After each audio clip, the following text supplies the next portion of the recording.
Hello everyone. इस video में हम class 10th foot with without feet का चैप्टर सेकंड रीड करेंगे जिसका नाम है द थीफ स्टोरी। तो चलिए शुरू करते हैं। I was still a thief when I met Anil, and thought only 15. I was an experienced and fairly successful hand. Anil was watching a wrestling match when I approached him.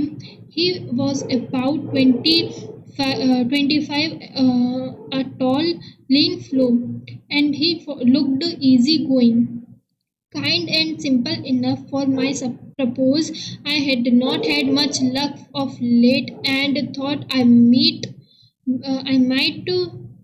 be able to get into the young man confidence. You look a bit of a wrestler yourself. I had a little friendly helps in making friends. So do you?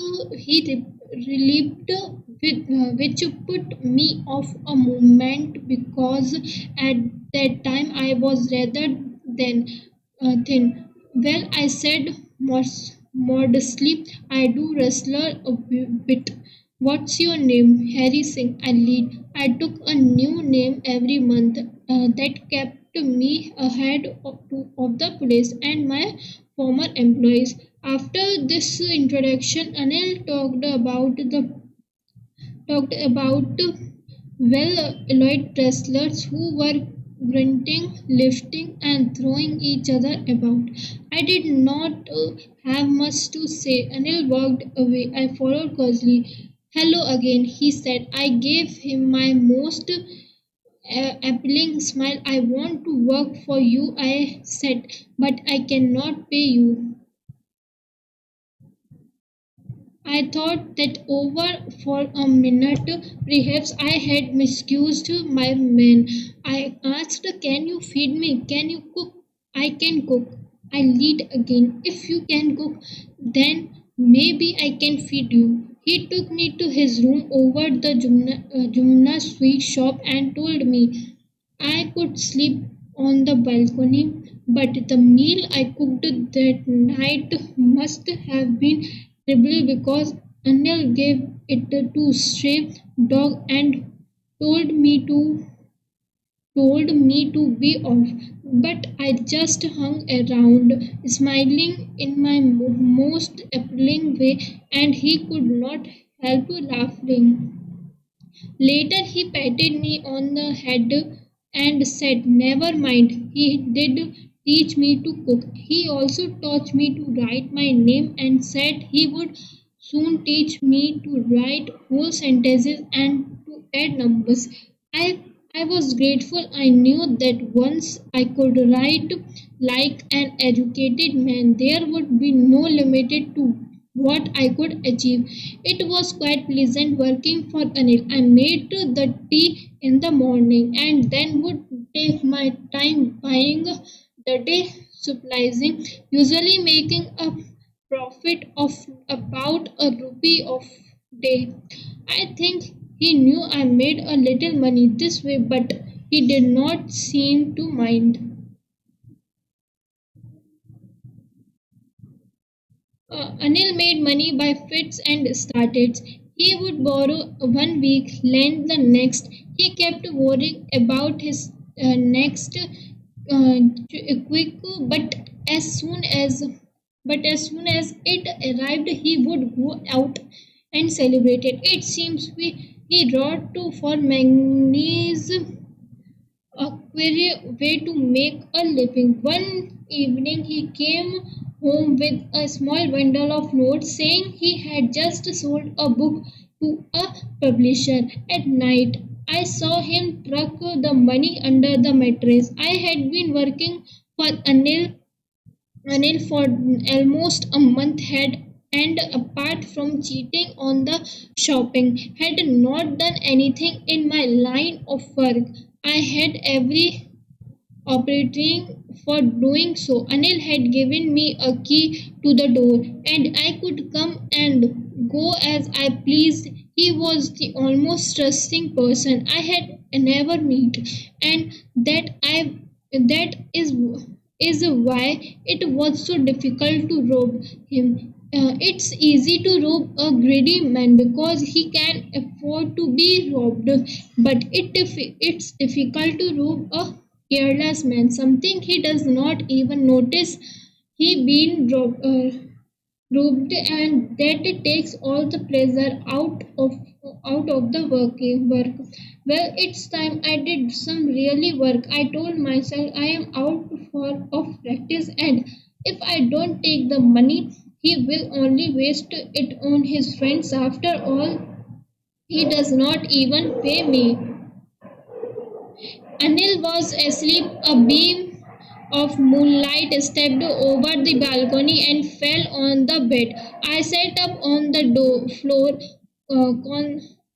considering the situation. If I took the money, I could catch the 10:30 express to Lucknow. Sleeping out of the blanket, I crept up to the bed. Anil was sleeping peacefully. His face was clear and aligned. Even I had more marks on my face. Through face was clear and aligned. Even I had more marks on my face. Through mine were mostly scratched. My hand slid under the mattress, searching for the notes.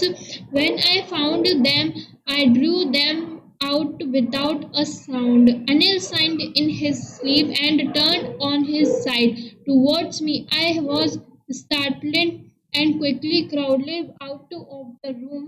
When I was the road, I began to run. I had the notes at my waist held there by a string of my pajamas. I sold down to the walk and counted the notes. 600 rupees in 15. I could live like an oil-rich Arab for a week or two. When I reached the station, I did not stop at the ticket office.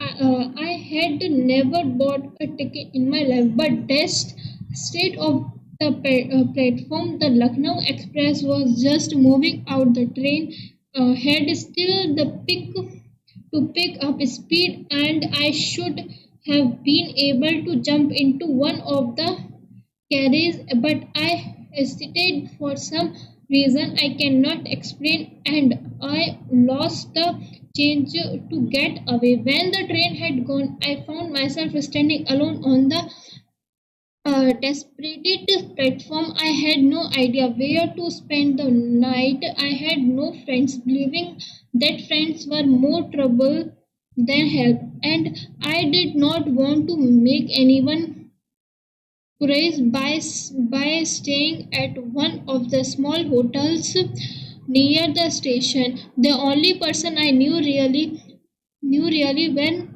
was the man I had robbed. Leaving the station, I walked slowly through the bazaar.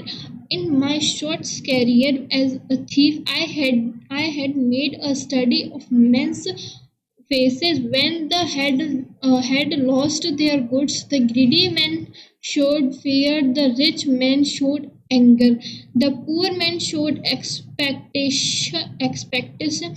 But I knew that Anil face when he discovered the theft would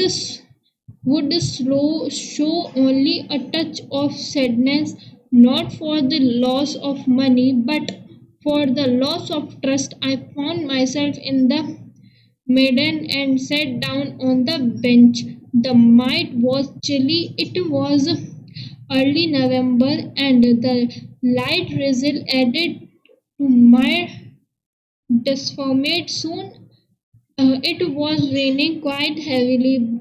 My shirt and pajamas stuck off my skin, and a cold wind blew the rain across my face.